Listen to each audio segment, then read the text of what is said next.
Actions speak stronger than words. Of course, I meant to say actions speak louder than words, not stronger. I don't know what I was thinking. Anyway, back to the video. Something that far leftists or liberals in general don't seem to understand, because all they have are words. Case in point, Junior Trudeau always running around telling everybody, he's a feminist, I'm a feminist, I'm an uber feminist, I'm the biggest feminist. I tuck my balls between my legs, I sit down when I pee because I'm such a feminist. Oh, and if a woman gets in my way, doesn't do exactly what I want her to do or what I tell her to do, then I kick her to the curb, and I don't just fire her from the caucus, I chase her out of politics altogether. I make life in politics so horribly undesirable that they leave political life altogether. But I'm a feminist. I'm a feminist. Unless some bitch stands up to me, then all bets are off. That's Trudeau. Jody Wilson-Raybould, case in point, Jane Philpott. He elbows an MP, a female MP, in the chest, in the breast, because he had to drag another MP, a male MP, across the House floor because Trudeau wasn't getting his way fast enough. So he just poof to a female MP to get her out of the way. That's a feminist. That's a feminist. I don't know. Carney, the Carney, same thing. There's no difference. Carney's always, I'm a feminist. I believe in women's rights. I believe in women. No, you don't, you tool bag. You're just another self-absorbed, privileged prick that is nothing more than a misogynistic dick. And what I'm talking about is he finally graced the West with his presence here the other day. He came out here for a whole day and visited a couple of cities, British Columbia and Alberta. And in one of his stops, he thought he was being clever. In one of his great big rallies where he gains upwards of like 4 or 5 people, he thought he'd be clever to his big media base. Those crowds are significantly larger. You're getting like 50, 60 people from CBC, different divisions of CBC, CBC Radio, CBC, the website, CBC Television, CBC French. You get the picture. And then there's also, CTV and no shortage of global people there either to lick his balls. And so he stands up there and he's like, oh yeah, we're going to send Doug Ford down to do Fox News and plead to the American people and let them know that Canada is not going to go down without a fight, because Doug Ford is such a tough guy, and he really stands up for Canada and for Ontario and by proxy for Canada, and I really like Doug Ford. I've never been with a heavy guy before, but I think that's why I think he's pretty sexy. But I really like that Doug Ford, says the Carney. Now, you contrast that. Oh, and by the way, if you needed any more proof that Doug Ford is not conservative whatsoever, but just a liberal, there you go. Like I've said before, in Ontario, the reason they think he's conservative is because he is Ontario is so far left that if you're basically slightly to the right of Marxism, then you're like a far right extremist. So that's why they think, that's why he runs under the conservative banner. But really what Ontario is extremely far left, and then not as extremely far left. And that, since it's right of the extremely far left, is the Conservative Party. And that's Doug Ford. So that's why when you see him, when you hear him, when you see him interact with the liberals, he seems to fit in more with them, and they seem to be a lot more accepting of him, right, than they would any other so-called conservative politician who is or is not. So you contrast that with Mr. Feminist Carney, who then says, we'll send Danielle being Danielle Smith, the Premier of Alberta. Now, I could be wrong, but something tells me that I really don't think those two, the Carney and Danielle Smith, are on first name basis. It seems like he lashes out at her, insults her, rips into her any chance he can get. I don't know, because they're both from Alberta, so I don't know if one point when they were younger, if he tried macking on her and she just shot him down or what. I don't know. Of course, I'm kidding, because there's a significant age group there. I think Danielle Smith is closer to my age, and the Carney is like in his 70s or just about in his 70s. So, but for whatever reason, he acts like he's got an ingrown hair in his vagina whenever Danielle Smith's name is mentioned. He just loses it. He just looks all uncomfortable and itchy in his crotch. I don't know why. Personally, I think she's been doing a very fine job handling the tariffs. She's the only premier so far that I would say that's foregone all the retarded rhetoric and running around in circles like your hair is on fire screaming that the sky is falling because Donald Trump instituted a few tariffs.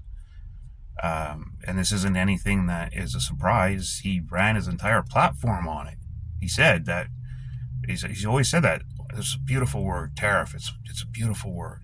And when we get in, that's what we're going to do. First thing, we're going to institute all these tariffs. So it's not like this came out of left field.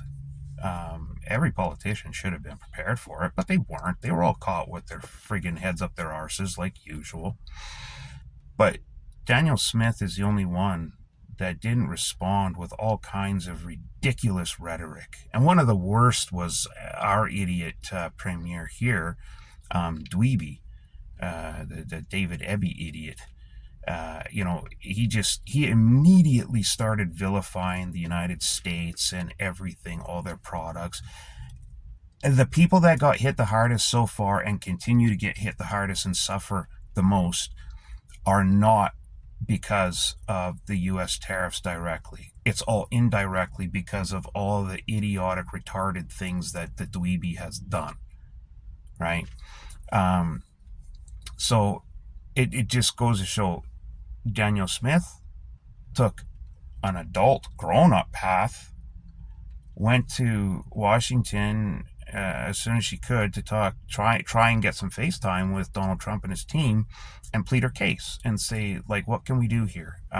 These tariffs are going to hurt us significantly. So what can we do to come to more of a compromise? And guess what?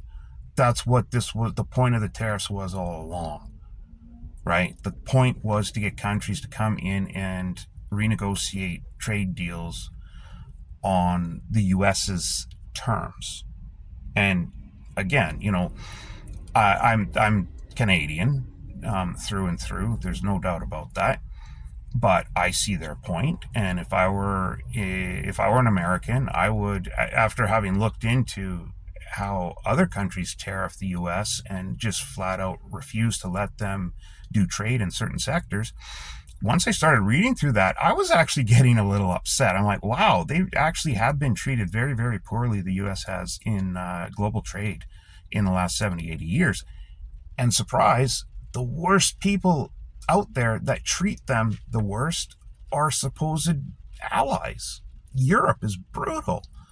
Like, there's so many countries in Europe that just flat out won't let them sell cars, won't let them sell various forms of livestock. They just won't. They're not even a tariff. They just are not allowed to sell these products there. And yet they force the U.S. has to take them, and they do.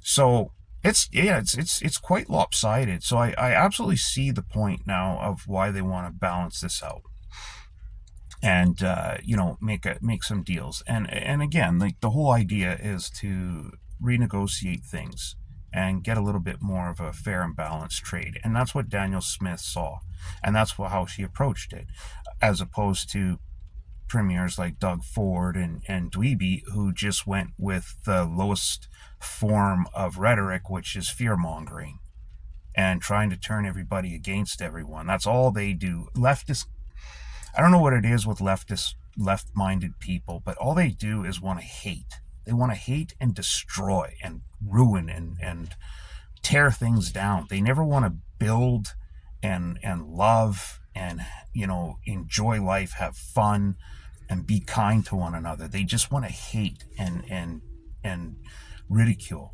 And that's what you see. You see Danielle Smith trying to bridge gaps here and trying to take initiative to renegotiate some things and understand what the actual motivation is behind all of this with the tariffs and everything. And then you've got premiers like the Dweeby here in BC and Doug Ford in Ontario, who run around telling everybody that it's the end of time. We're all doomed. We're all gonna die in a pool of fiery lava. Based on what? Based on what? Again, the only damage that's been done to any British Columbians is from Dweeby himself, because he implemented such retarded policies. And it's been British Columbians that have been paying the price. So, going back to the carney, now that I've kind of established that, Danielle Smith, Premier of Alberta, in my opinion, strong person, fighting for her people in Alberta, and again, by proxy, for Canadians in general. She's taken it upon herself, her initiative, to face this alone, because no premier has the balls to stand with her. They're all afraid. She's the only one that stood up by herself. That's a strong person, in my opinion. That's a very strong person. When you are in a country of 10 provinces and 3 territories, and you're the only person that's standing up for your people and all of Canada, that's ballsy.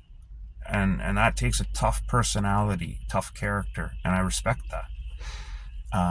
In my opinion, you don't even have to like somebody like that, but I think you should respect them, their fortitude.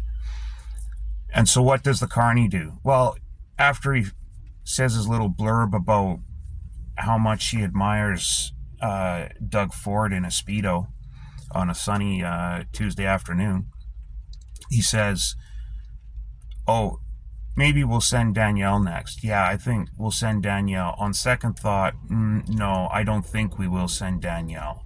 Scrap that. Like, what a arrogant, misogynistic, entitled prick to say something like that. No respect to address her as Premier Smith, or at least Danielle Smith, like he did with Doug Ford when he said that dreamy Doug Ford. We'll send dreamy Doug Ford down to Fox News so he can, prance around and model for us in today's latest sexy undergarments for men. When it comes to Premier Smith, it's just like, no, Danielle. And then say something like, no, actually, you know what? We won't be sending her. Strike that. Well, screw you, pal. She can go do whatever she wants. She's a premier of a friggin' province. She doesn't need your approval. She doesn't need your okay. She doesn't need anything from you. Neither does any Canadian. So you can just tuck your head right back up your arse and slink off into the shadows where you've been living for the last 6 to 10 years. You sniveling little prick. So, I again, words, right? That's all the left has, words. They never take any actions. They never back up anything they say. And like the case in point, again, with the carney, he doesn't even use his own words. He plagiarizes everything pretty much most of the time. Um, he's been asked once about his PhD, I believe his thesis that he lifted, and this isn't even allegations. This is easily proven, and it's already been proven. There are huge sections of his thesis that he just lifted directly from other people's work and didn't cite it at all. And it wasn't that he reinterpreted what they were trying to say, like you often do, you know, like kind of put someone else's ideals into your own words. That's fine. As long as you're citing everything, it's fine. You can put direct quotes. I sometimes you can't get around it. You have to, because somebody has just said what you wanted to say, and they just said it so perfectly that you couldn't possibly say it better. So you just go, you know what?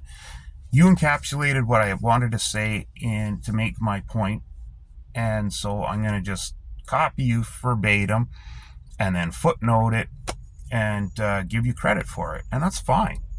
You can do that. I've read papers where almost the entire thing is basically a collection of citations from quotes from other writers, and the author just kind of put it all together, and it still read well, and there's nothing wrong with that. But this guy, he didn't do that. He just copied directly. You got to remember too, when he graduated, when he went to university, they were still using those the slates with the little iron nail or whatever it was, scratching stuff into slates. So it was a little different. He didn't think anybody would ever be able to find out. But once the internet became a thing, decades and decades later, and people all of a sudden could just simply scan stuff in and do a search and find out, oh wow, so and so actually said this like 10 years ago, 30 years ago, this exact quote, and somehow it ended up in the Carney's PhD thesis, dissertation, whatever,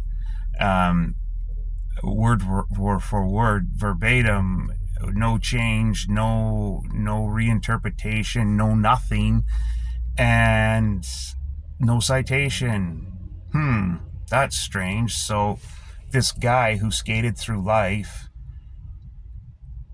figuratively and literally, because he claims to have played hockey, but he couldn't. Yeah, anyway, this guy who skated through life, had everything handed to him, had all the privileges in the world just shoved at his feet.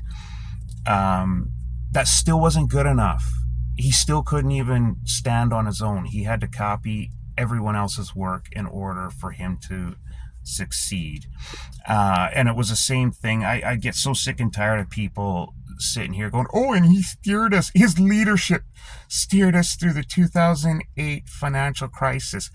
I would almost guarantee you that prior to the Carney coming on the scene, most of these people didn't even realize that there was a financial crisis in 2008, because Canada weathered the storm so perfectly, and it had nothing to do with the Carney.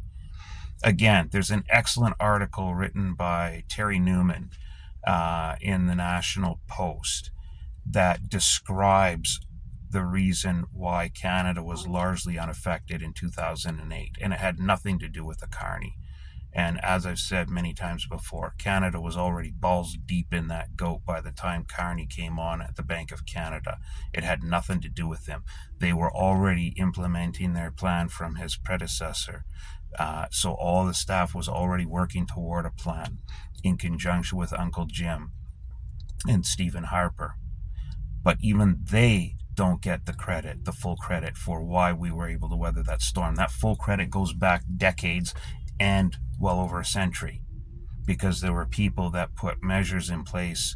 Our forefathers foresaw something like what happened in 2008 in the US possibly happening. So those were all put into place to avoid that.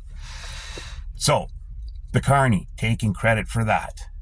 The Carney takes credit for everything, even though he had nothing to do with it, or it was just because he was there. Because a lot of the stuff he takes credit for, it's just because he was there.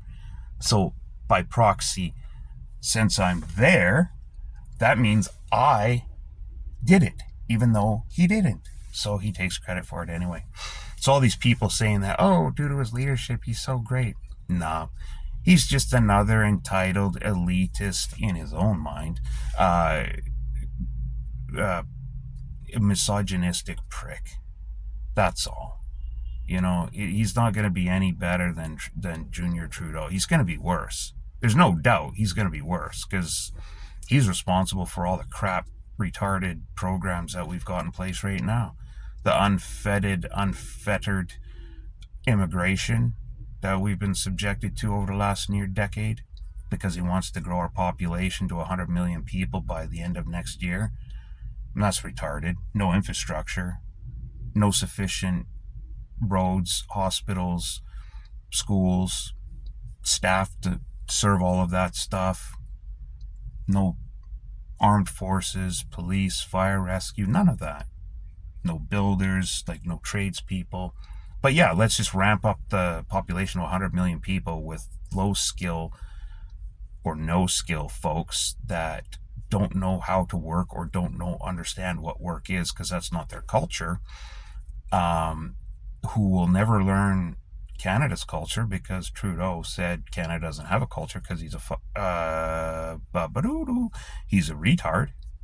But yeah, that's what you got if you go with the carney. It's just another example, as if his incompetence isn't enough, as if his plagiarism isn't enough, as if his elitism and his disgusting privileged attitude isn't enough. His smugness, his self-assuredness, his unfounded and undeserved confidence. He's a loser. He's an idiot. And he's a misogynistic prick. He's an arrogant, pathetic little prick. Like, that's, I don't know what else. And again, it's all a result. Like, he was probably bullied when he was a kid too, and that's why he ends up like this. Just like the dweeby, like I've gone over that before. And Trudeau, there's so many people that went to those elite schools with him that said, "Oh yeah, he was picked on relentlessly because he's such a weirdo." And you know how kids are. If you're different, they're going to pick on you. For better, for worse, that's the way kids are. And Trudeau is just a bizarre weirdo. I mean, he's still a freaking weirdo. Watch videos of him at the Taylor Swift concert and watch how he was acting, or when he was at, there was a game he was at, one of the women's hockey league games, and see how he was reacting. I mean, the guy's just a weirdo. But yeah, that's the carney. Another misogynistic prick. Big surprise, I know. Who saw it coming, eh?